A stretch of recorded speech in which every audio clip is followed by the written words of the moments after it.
Mesdames et messieurs, préparez-vous à plonger dans les abysses d'une existence fauchée en pleine gloire. Une histoire de courage, de fragilité et de musique qui résonnent encore dans nos cœurs brisés. Aujourd'hui, nous allons explorer la face cachée de Grégory Le Marchal, un nom qui évoque à la fois l'espoir et le désespoir, un talent pur consumé par une maladie impitoyable. Accrochez-vous, car ce récit ne laissera personne indemne. Grégory Le Marchal, un jeune homme au regard perçant et à la voix d'ange, est né le 13 mai 1983 à La Tronche, près de Grenoble. Dès son plus jeune âge, il est confronté à un ennemi invisible, la mucoviscidose, une maladie génétique incurable qui attaque les poumons et le système digestif. Une sentence implacable, un compte à rebours silencieux qui plane au-dessus de sa tête.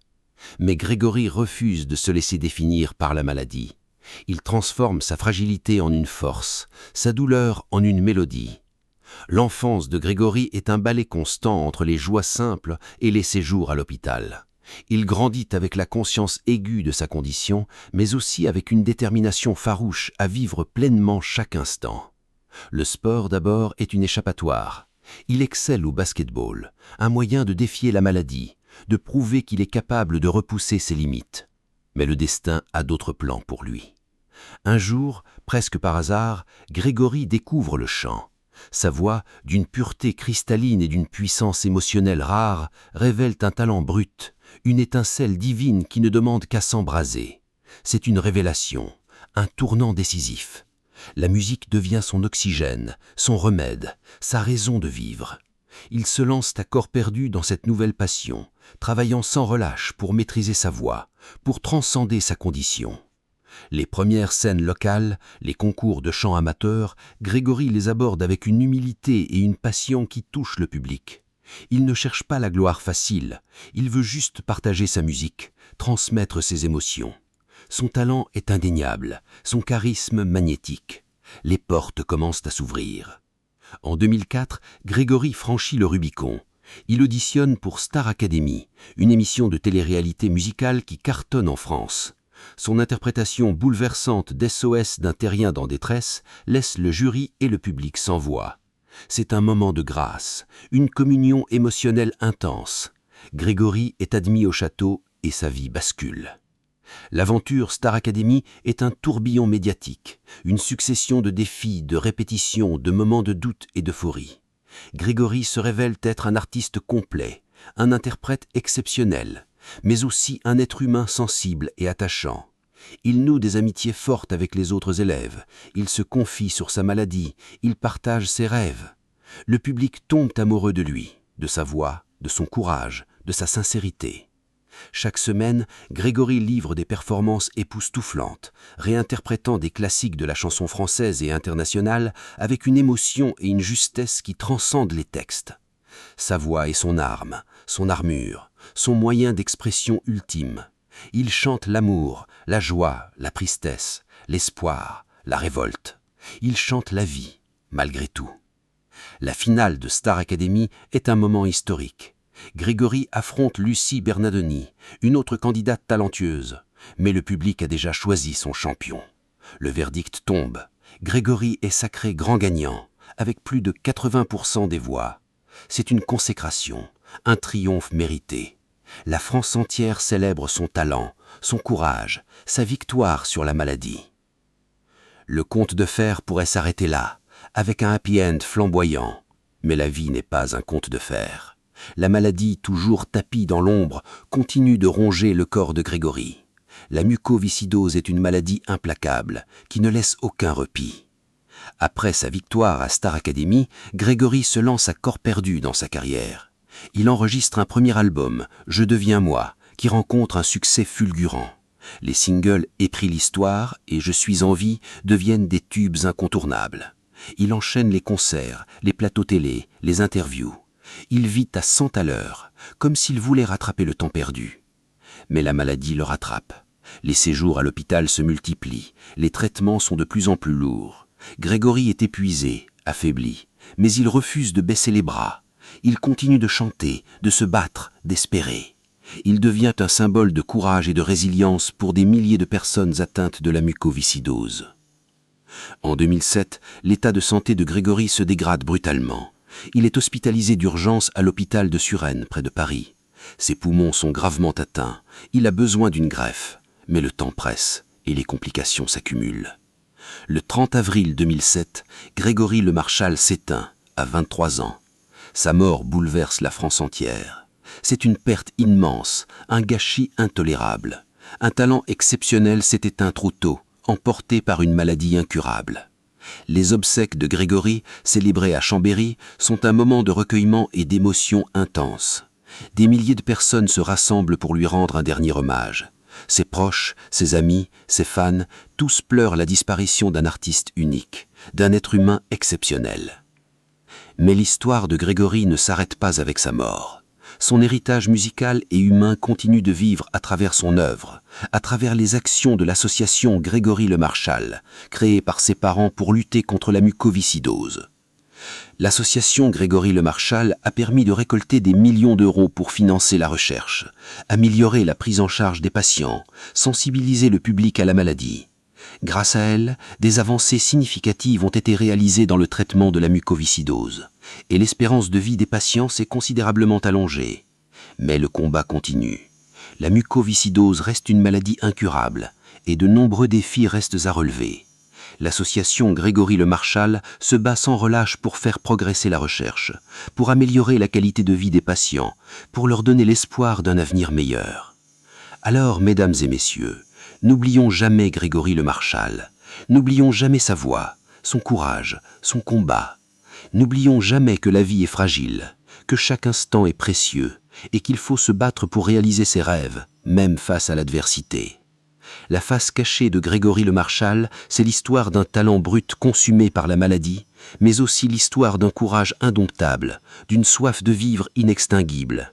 C'est l'histoire d'un homme qui a transformé sa fragilité en une force, sa douleur en une mélodie, sa vie en une légende qui résonne encore dans nos cœurs et qui continuera de nous inspirer pour toujours. Mais attendez, l'histoire ne s'arrête pas là, car derrière la façade du chanteur adulé se cachent des zones d'ombre, des secrets inavouables, des vérités glaçantes que nous allons maintenant explorer. On murmure que la pression médiatique et les exigences de l'industrie musicale ont exercé une pression immense sur Grégory, fragilisant encore plus sa santé déjà précaire. Certains affirment que son entourage, aveuglé par le succès, n'a pas toujours su protéger sa santé, le poussant à se dépasser au-delà de ses limites. On raconte aussi que Grégory, conscient de son destin tragique, vivait avec une urgence particulière, une soif de vivre intense, mais aussi une peur panique de la mort. Il serait confié à certains de ses proches sur ses angoisses, sur ses doutes, sur son sentiment d'injustice face à la maladie. Mais le secret le plus inavouable, celui que l'on murmure à voix basse, c'est l'histoire d'une rivalité secrète, d'une jalousie sourde entre Grégory et certains de ses camarades de Star Academy. On dit que certains, rongés par l'envie, n'auraient pas supporté son succès fulgurant, sa popularité écrasante, son talent incontestable. Des rumeurs persistantes évoquent des coups bas, des trahisons, des manœuvres mesquines pour déstabiliser Grégory, pour le faire douter de lui-même. Certains seraient allés jusqu'à critiquer sa maladie, à remettre en question sa sincérité, à l'accuser de manipuler le public pour susciter la compassion. Ces révélations choquantes, si elles sont avérées, jetteraient une lumière sombre sur l'univers impitoyable de la télé-réalité, où tous les coups sont permis pour accéder à la gloire. Elles révéleraient la face cachée d'un monde de paillettes et de faux-semblants, où les amitiés sont souvent superficielles, où la compétition est féroce, où la trahison est monnaie courante. Alors, mesdames et messieurs, que devons-nous penser de ces révélations troublantes? Doivent-elles remettre en question l'image d'artiste pur et innocent que nous avions de Grégory Le Marchal? Doivent-elles ternir la mémoire d'un homme qui a lutté avec courage contre la maladie? La réponse est complexe, nuancée. Il est important de ne pas tomber dans le piège de la simplification, de ne pas juger trop hâtivement. Grégory Le Marchal était un être humain complexe, avec ses forces et ses faiblesses, ses qualités et ses défauts. Il était à la fois un artiste talentueux, un homme courageux et une victime de la maladie. Il est possible que la pression médiatique, les exigences de l'industrie musicale et les rivalités au sein de Star Academy aient contribué à fragiliser sa santé, a exacerbé ses angoisses. Il est possible que son entourage n'ait pas toujours su le protéger, le soutenir, le conseiller. Il est possible que certains de ses camarades aient été jaloux de son succès fulgurant et qu'ils aient tenté de le déstabiliser. Mais il est aussi important de se rappeler que Grégory le Marchal était un homme libre, capable de prendre ses propres décisions, de choisir son propre chemin. Il a choisi de se battre contre la maladie, de chanter, de vivre pleinement chaque instant. Il a choisi de partager sa musique, de transmettre ses émotions, d'inspirer les autres. Alors, plutôt que de chercher à tout prix des coupables, des responsables, des secrets inavouables, mieux vaut se concentrer sur l'héritage positif que Grégory le Marchal nous a laissé. Mieux vaut se souvenir de sa voix, de son courage, de son combat. Mieux vaut soutenir l'association Grégory le Marchal pour lutter contre la mucoviscidose, pour améliorer la qualité de vie des patients, pour leur donner l'espoir d'un avenir meilleur. Car c'est ainsi que nous honorerons le mieux la mémoire de Grégory le Marchal, en continuant son combat, en faisant vivre sa musique, en gardant espoir malgré tout. Mais l'enquête ne s'arrête pas là, car derrière les rumeurs de rivalité et les secrets inavouables se cache une autre vérité, plus intime, plus douloureuse, plus bouleversante encore. La vérité sur la relation complexe et passionnée qui unissait Grégory le Marchal à ses parents, Pierre et Laurence. On sait que Grégory était très proche de ses parents, qu'il leur vouait un amour inconditionnel, une reconnaissance infinie. Ce sont eux qui l'ont soutenu, encouragé, protégé tout au long de sa vie, qui l'ont aidé à surmonter les épreuves, à réaliser ses rêves. Mais on sait aussi que la maladie de Grégory a exercé une pression immense sur sa famille, qu'elle a engendré des tensions, des frustrations, des moments de doute et de désespoir. Pierre et Laurence ont dû faire face à l'angoisse permanente de perdre leur fils, à la difficulté de concilier leur vie personnelle et professionnelle avec les exigences des traitements, à la culpabilité de ne pas pouvoir le guérir. On raconte que Pierre, le père de Grégory, était un homme fort, courageux, mais aussi parfois distant, réservé. Il avait du mal à exprimer ses émotions, à montrer son affection. Il se concentrait sur l'aspect pratique des choses, sur les soins médicaux, sur les traitements. Il voulait protéger son fils, le préserver de la souffrance, mais il ne savait pas toujours comment s'y prendre. Laurence, la mère de Grégory, était une femme douce, sensible, attentionnée. Elle était très proche de son fils, elle le comprenait, elle le réconfortait. Elle était son confidente, son amie, son ange gardien. Mais elle était aussi très angoissée par sa maladie. Elle avait peur de le perdre, elle se sentait impuissante face à son destin. On dit que Grégory, conscient des sacrifices que ses parents avaient faits pour lui, se sentait parfois culpable de leur imposer une telle épreuve. Il voulait les rendre fiers, leur prouver qu'il était capable de surmonter la maladie, de réaliser ses rêves. Mais il avait aussi peur de les décevoir, de les faire souffrir, de les abandonner. La relation entre Grégory et ses parents était donc un mélange d'amour, de gratitude, de culpabilité, d'angoisse. Une relation complexe, passionnée, bouleversante, marquée à jamais par la maladie. Mais l'histoire ne s'arrête pas là, car derrière la relation avec ses parents se cache une autre vérité, plus intime encore, plus douloureuse, plus bouleversante encore. La vérité sur l'histoire d'amour passionnée et tragique qui unissait Grégory le Marchal à sa compagne, Karine Ferry. On sait que Grégory et Karine se sont rencontrés en 2005 lors d'une émission de télévision. Le coup de foudre est immédiat, réciproque.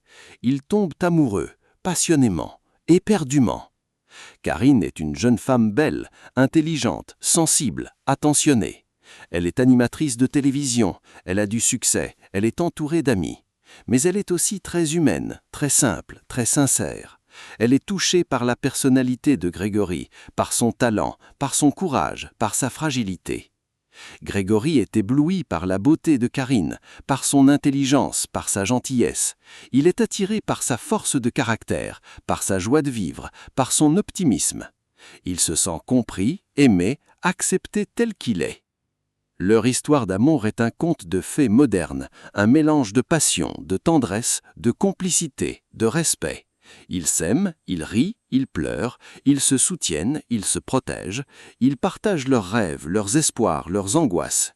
Ils construisent un avenir ensemble, malgré la maladie. Mais la maladie est toujours là, tapie dans l'ombre, prête à frapper.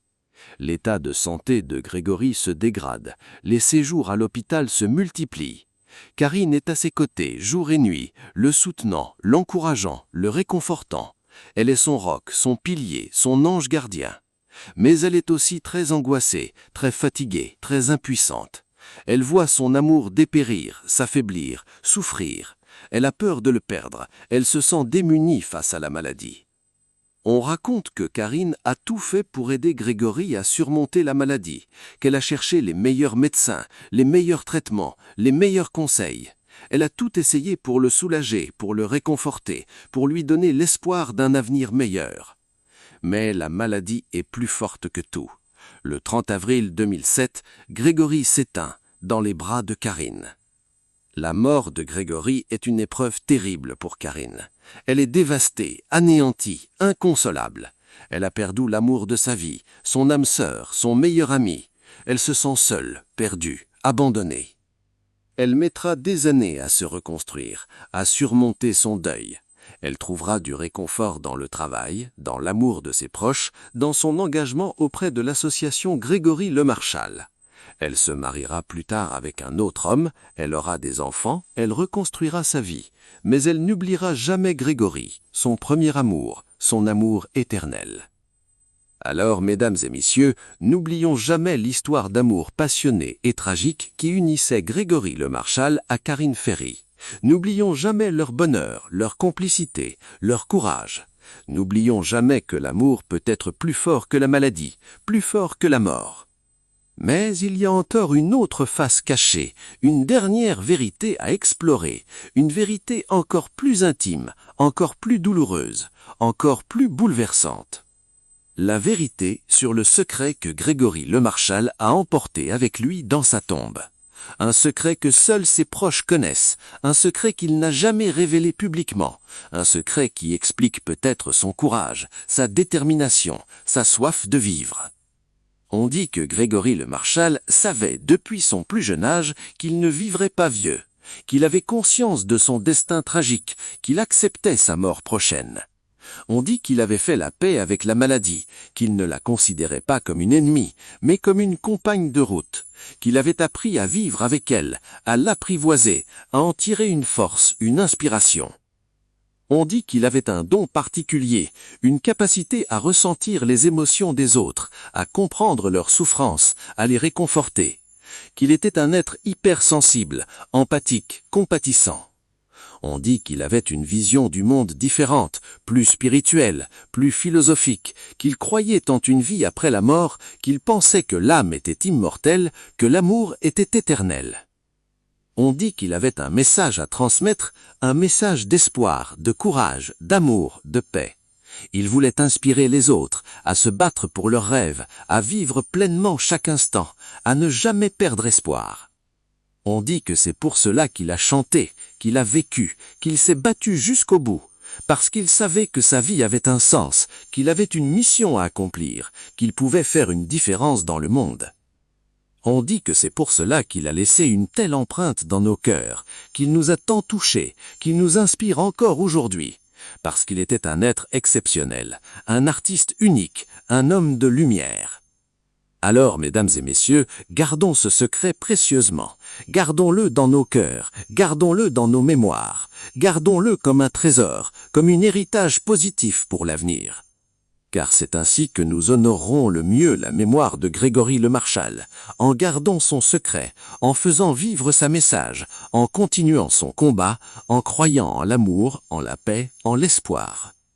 Et maintenant, la question qui brûle toutes les lèvres, Grégory Le Marchal aurait-il pu être sauvé? La réponse, aussi douloureuse soit-elle, est incertaine.